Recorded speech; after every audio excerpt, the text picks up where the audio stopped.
కొత్తగూడెం దగ్గర చిన్న ఊరు ఉంటుంది గింజరు. 2 రోజులు జ్వరం వచ్చిందని సూది వేయించుకోలేదు.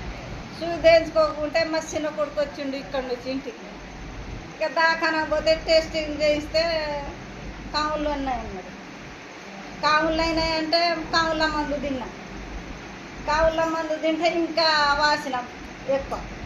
ఇక ఆడ ఒకదాన్ని ఏముండాలని ఈడ మళ్ళీ కొడుకాడ వచ్చిన. కొడుకాడ పోతే ఈడ దాకాలా పోతే స్కానింగ్ తీసిండ్రు, గుండె టెస్టింగ్ చేసిండ్రు, ఏం లేదని అన్నారు. మళ్ళా చేతులన్నీ బాగా వస్తే ఆ సూది వేయించుకొస్తానని ఆర్ఎంపీ డాక్టర్ కాడ పోతే సూది వేయనంటే మళ్ళీ వచ్చినాం. ఇక మళ్ళీ వచ్చి ఇక తెల్లారి పారదానకు వచ్చినాం.